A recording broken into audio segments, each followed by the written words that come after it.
Okay student, good afternoon everyone.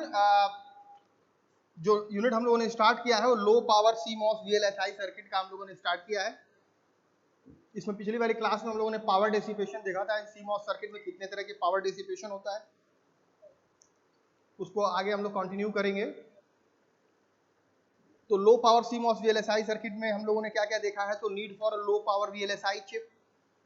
Need क्या है low power VLSI chip का, इसको बताया गया है आपको कि power dissipation has a direct impact on the packaging cost of the chip and cooling cost of the system।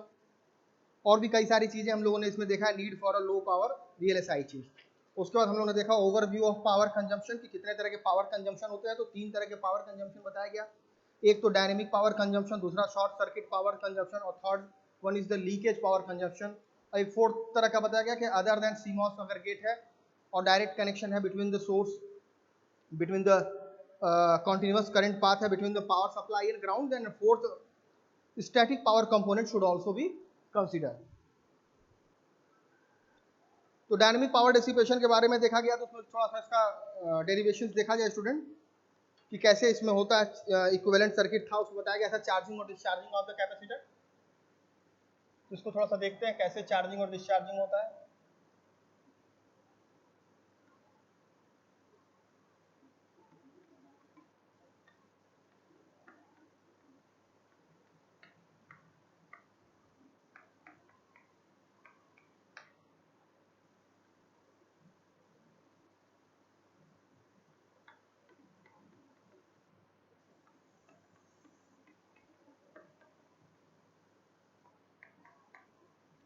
ये हमारा VDD है, constant current voltage source, ideal constant voltage source है। RC और RD, VDD जो हमारा है ideal constant voltage source है,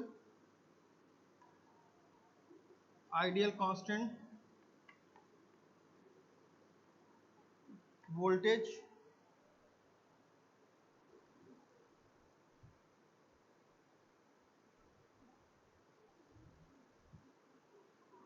जो VDD हमारा है वो आइडियल कांस्टेंट वोल्टेज सोर्स है।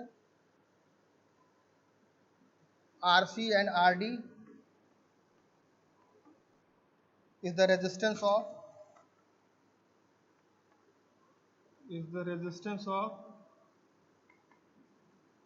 charging and discharging circuitry। RC and RD is the resistance of charging and discharging circuitry। तो हमारा इक्विवेलेंट सर्किट मैंने बताया था आपको कि हमारा जो इक्विवेलेंट सर्किट है, ये equivalent circuit for charging and discharging capacitor, for charging and discharging capacitor, equivalent circuit है of charging and discharging capacitor. तो इसमें देखो according to the law of physics, पहले में बताया गया आपको पिछली क्लास में कि according to law of physics, according to law of physics, the voltage VOT and current ICT, the voltage VOT and current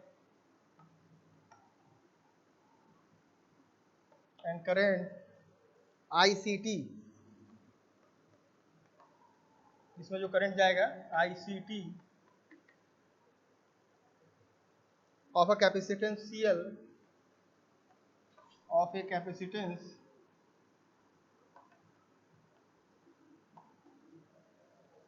at a time t are given by, at a time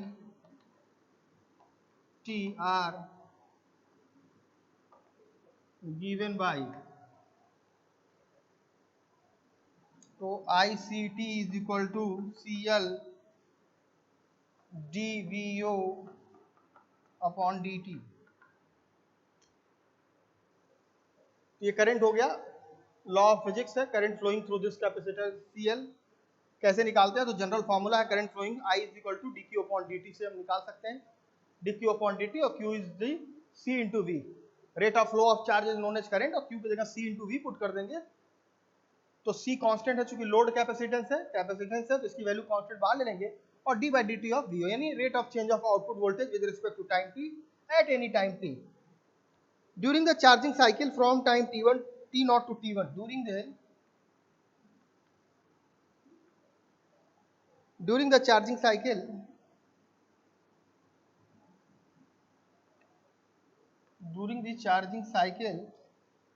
from time t0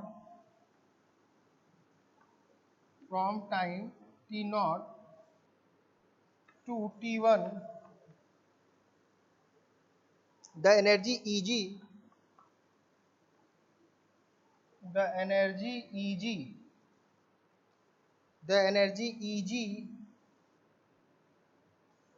drawn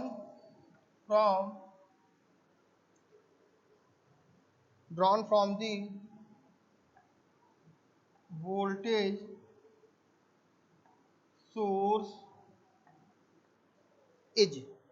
तो during the charging cycle, तो दो cycle लेंगे हम, एक charging cycle दूसरा discharging cycle.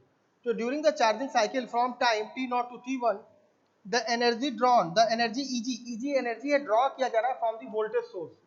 जिस voltage source से कितना एनर्जी ड्रॉ किया जाएगा वो इसमें बताया गया है स्टूडेंट, कितनी एनर्जी ड्रॉ होगी। तो एनर्जी इज इक्वल टू, आपको मालूम है पावर इज इक्वल टू होता है work done upon time taken. Power is equal to, you know very well, work done upon time taken, और you can write work done is equal to power into T. ये work done एक तरह से देखा जाए तो energy ही है, यानी जो भी एनर्जी होगी वो power, product of power and time will give you the energy. Product of power and time will give you the energy. तो जो भी एनर्जी होगा हमारा Eg इज इक्वल टू, वो होगा t0 से t1 VDD ICT into dt। ये होगा स्टूडेंट, देखो जो भी एनर्जी ड्रॉ होगा from this constant voltage source VDD, energy is equal to, मैंने बताया वर्क डन या एनर्जी एक ही है, तो energy is equal to product of power and time will give you the energy. और ये हो गया हमारा power. Power is equal to क्या होता है, V into I, voltage into current will give you the power. तो पावर और इंटू dt, इंटीग्रेट कर देंगे t0 से t1 तक, तो पूरा हमारा एनर्जी निकल जाएगा ड्यूरिंग द चार्जिंग साइकिल। क्योंकि जो t0 से t1 वाला टाइम है हमारा, t0 से t1 वाला जो टाइम है वो हमारा चार्जिंग पीरियड है। This is your charging period. And t1 से t2 जो हम जाएंगे वो हमारा डिस्चार्जिंग पीरियड होगा स्टूडेंट। तो चार्जिंग और डिस्चार्जिंग हम लोग इस तरह से देखेंगे उसको।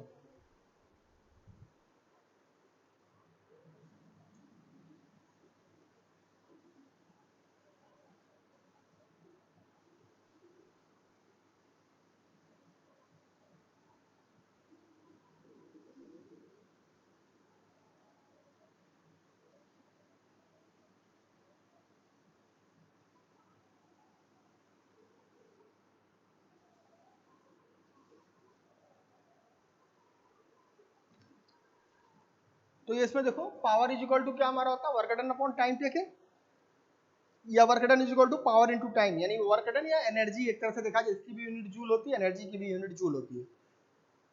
तो एनर्जी इज इक्वल टू जो हमारा होगा Eg the energy drawn from the voltage source.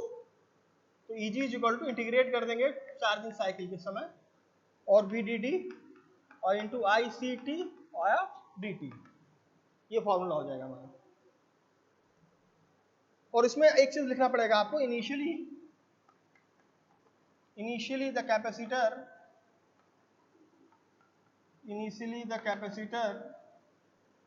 contain no charge,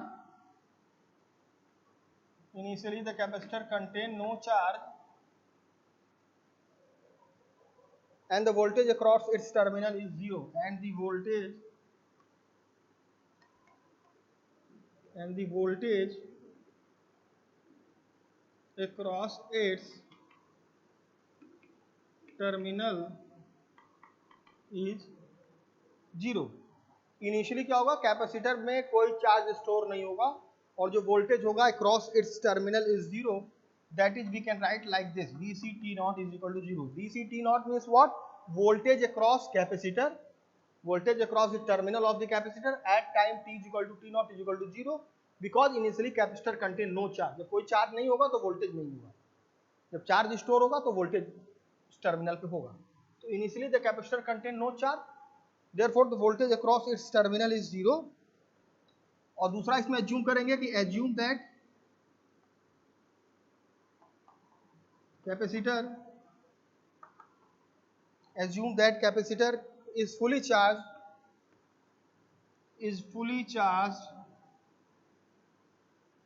charged at the end of charging cycle, मतलब at time t is equal to t1, at the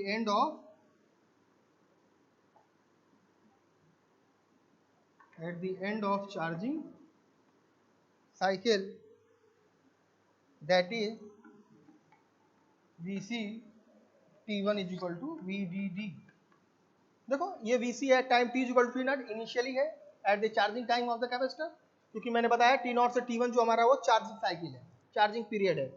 t0 से t1 जो हमारा है वो हमारा चार्जिंग साइकिल है,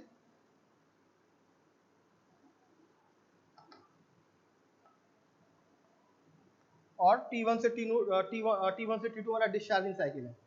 तो assume कर लेंगे capacitor is fully charge at the end of charging cycle, that is Vc is equal to the voltage across the terminal of the capacitor at time t is equal to t1 is equal to VDD, पूरा voltage उसके cross आ जाएगा। So from above equation, this equation, what we can write? So from above equation, तो जो हमारा Eg होगा that is equal to T0 से T1 VDD, और यहाँ पर IC की वैल्यू हम पुट कर देंगे फर्स्ट। अभी इसके पहले हम लोगों ने देखा था ना IC इज इक्वल टू क्या होगा dq अपॉन dt, तो IC की जगह पुट कर देंगे CL और dVO upon dt into dt। इस तरह से स्टूडेंट यहाँ से हम लोगों ने ICT की वैल्यू हमने पुट कर दिया, ICT की जो वैल्यू होगी वो होगी CL और dVO अपॉन dt। अभी बताया ना according to the law of physics, law of physics से हमारा ये होगा।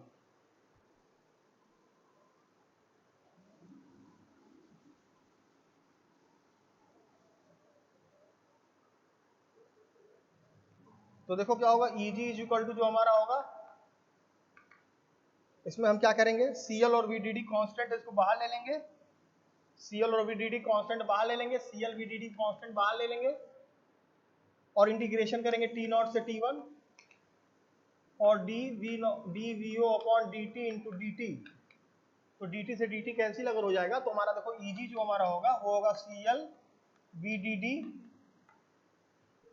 और T0 टाइम पे जो वोल्टेज स्टोर होगा अक्रॉस द कैपेसिटर 0, और at time t equal to t1 जो वोल्टेज स्टोर होगा across the capacitor that is your VDD, और dVO और ये हो जाएगा dVO। तो Eg इज इक्वल टू जो हमारा होगा that is equal to CL VDD, और इसका जब इंटीग्रेशन करेंगे इंटीग्रेशन ऑफ dVO हमारा हो जाएगा VO, और 0 से VDD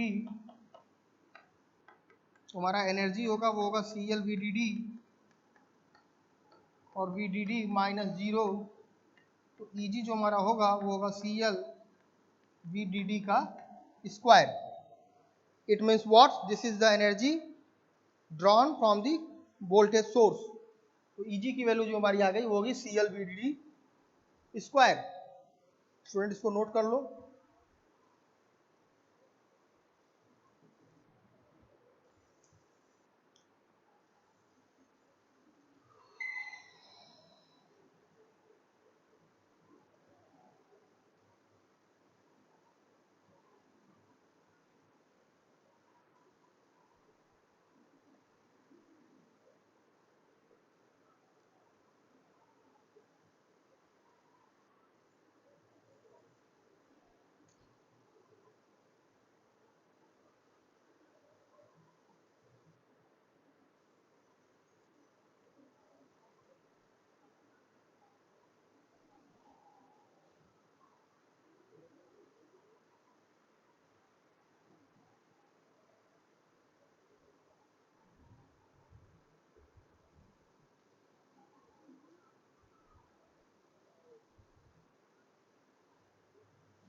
अब देखते हैं क्या होता है। The energy E cap, energy E cap means the energy stored across the capacitor, the energy E cap stored in capacitor at the end of charging cycle,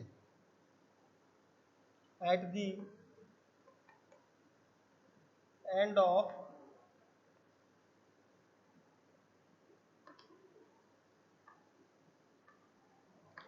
of charging cycle is E cap is equal to T naught से T1 V naught T ICT dt, same formula. अब capacitor के cross कितना energy store होगा, तो यहाँ पर हम V naught T लिखेंगे, क्योंकि जो कैपेसिटर के क्रॉस हमारा वोल्टेज है क्रॉस द टर्मिनल वो है V naught T। अब हम कैपेसिटर के क्रॉस एनर्जी निकालना है, अभी तक हम लोगों ने निकाला energy drawn from the voltage source, तो यहाँ पर V naught T की जगह VDD था। अब हमको एनर्जी निकालना है कि कितना एनर्जी कैपेसिटर के क्रॉस स्टोर होगा during the charging cycle. During the charging cycle we have to calculate how much energy is stored across the capacitor during the charging cycle. तो voltage across the capacitor will be right VOT। फिर वही student formula लगाएंगे, ICT की value put करेंगे, तो E cap is equal to जो हमारा होगा E cap is equal to T naught से T1 और V not T according to the law of physics, ICT की जगह CL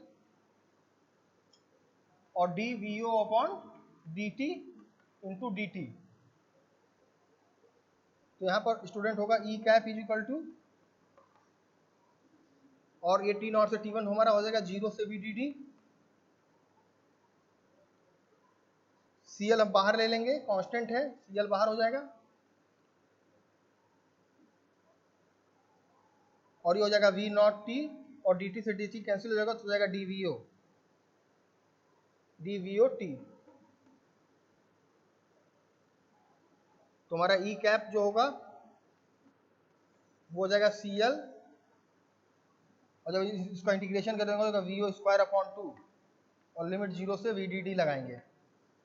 इंटीग्रेशन ऑफ VO आप लोगों ने पढ़ा होगा, integration of x with respect to dx it is equal to x square upon 2, तो वही चीज है।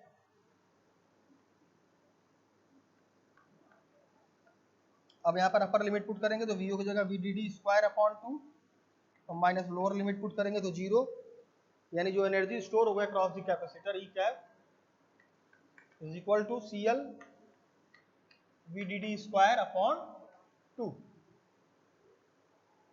ठीक है स्टूडेंट, तो इतना एनर्जी स्टोर हो गया cross the capacitor during the charging cycle. Then how much energy is dissipated during the charging, तो क्या होगा, the energy EC dissipated, the energy EC dissipated at RC during charging is given by, during charging is given by EC is equal to EG minus E cap, और EG है आपका CL VDD square और E cap है आपका CL VDD square upon 2, तो जब minus करेंगे तो आएगा CL VDD स्क्वायर बाई 2। ये हमारा एनर्जी है EC जो कि डेसिपेटेड होगा at RC during the charging. Total energy इसने बैटरी से जो कंज्यूम किया वो CL VDD स्क्वायर, और जो स्टोर किया एनर्जी कैपेसिटर के क्रॉस वो CL VDD स्क्वायर अपॉन 2, यानी नेट जो एनर्जी हमारा डेसिपेटेड होगा at RC during the charging is given by EG minus E cap, और सॉल्व करेंगे तो आएगा CL VDD स्क्वायर। इसको नोट कर लो student. Now we will consider the discharging cycle.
Now consider the discharging cycle.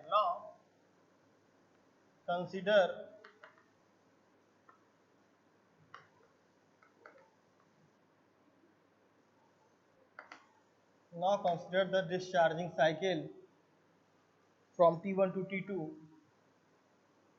from T1 to T2. We assume that the capacitor is fully discharged. We assume that capacitor is fully discharged.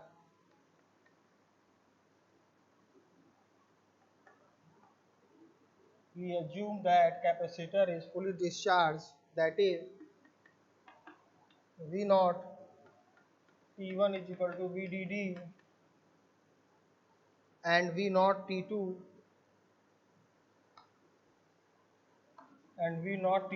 is equal to 0. The energy ED, अभी हम लोग EC निकाले थे, जो energy dissipated था eight RC, अब निकालेंगे ED, the energy dissipated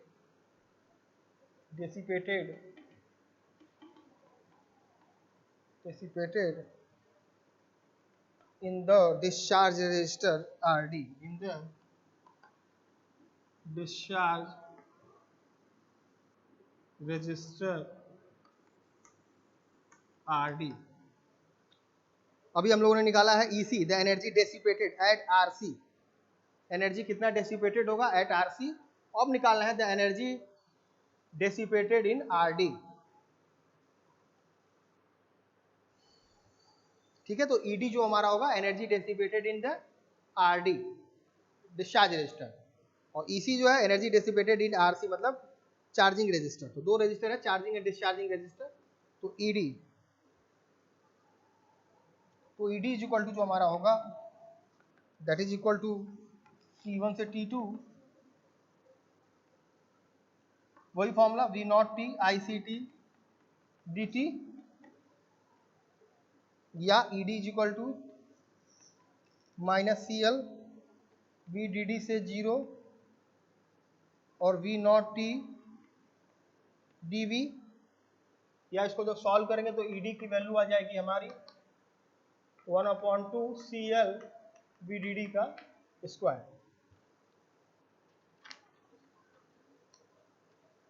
तो यहां से कह सकते हैं कि ED is exactly equal to the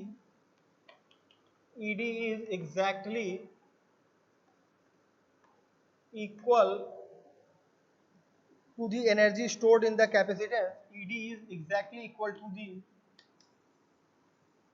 energy stored in the capacitance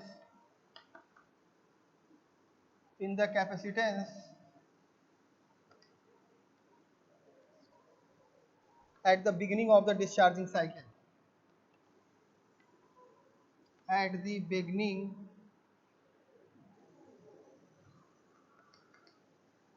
of the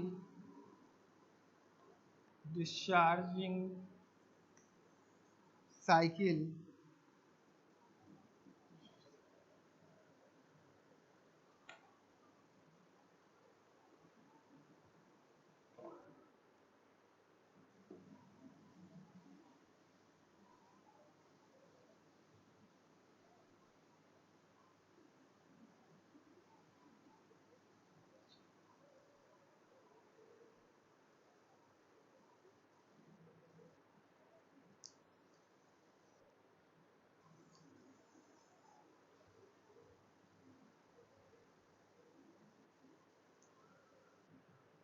if we charge and discharge the capacitance, if we charge and discharge the capacitance, if we charge and discharge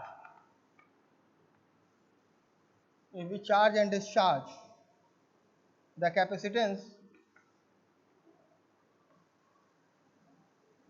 if we charge and discharge the capacitance at frequency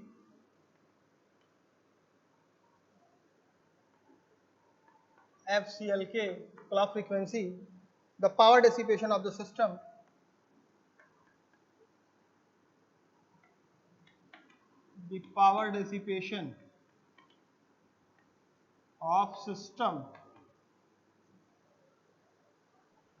is average power, P average is equal to ED into F, और ED हमने अभी निकाला है, तो average जो power होगा वो CLV square into F square. Next हम लोग पढ़ेंगे अब short circuit power dissipation. Student हमारा जो नेक्स्ट टॉपिक अब होगा वो होगा short circuit power dissipation. Short circuit power dissipation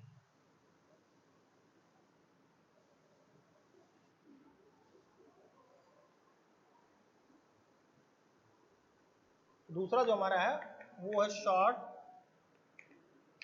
circuit power consumption. Short circuit power consumption, तो इसमें देखो स्टूडेंट बताया गया है शॉर्ट सर्किट पावर डेसिपेशन में क्या है वो बताया गया है इसमें।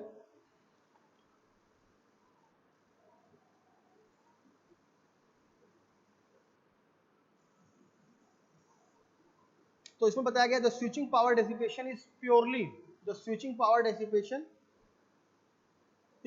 due to the energy required to charge up the parasitic load capacitance in the circuit, and switching power is independent of the rise and fall time of the input signal। तो इसमें बताया गया है कि जो स्विचिंग पावर डेसिपेशन अभी हम लोगों ने पढ़ा इसके पहले, स्विचिंग पावर डेसिपेशन या इसको short circuit power dissipation, sorry dynamic power dissipation जिसको कहते हैं, स्विचिंग पावर डेसिपेशन। तो जो स्विचिंग पावर डेसिपेशन है वो mainly due to the energy required to charge up the parasitic load capacitance in the circuit, and the switching power is independent of rise and fall time of the input signal। तो if a CMOS inverter is driven with input voltage waveform, बोल रहा है कि अगर CMOS inverter drive किया जाएगा with the input voltage waveform with finite rise and fall time, both NMOS and PMOS transistor in the circuitry may conduct simultaneously for a short amount of time during switching, forming a direct current path between the power supply and ground. The current component which pass through both the NMOS and PMOS during switching does not contribute to the charging of the capacitance in the circuit, hence it is known as short circuit current। तो next class में sir हम लोग इसको study करेंगे कि ये short circuit power dissipation क्या होता है। ठीक है स्टूडेंट, तो आज की क्लास के लिए इतना ही।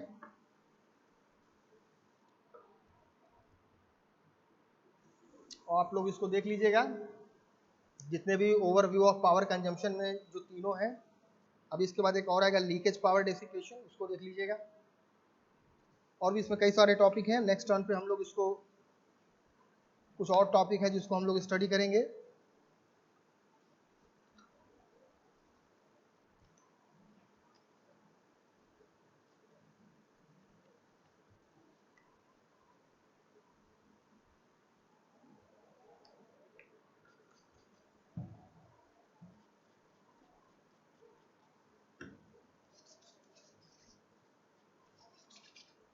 Okay, thank you student.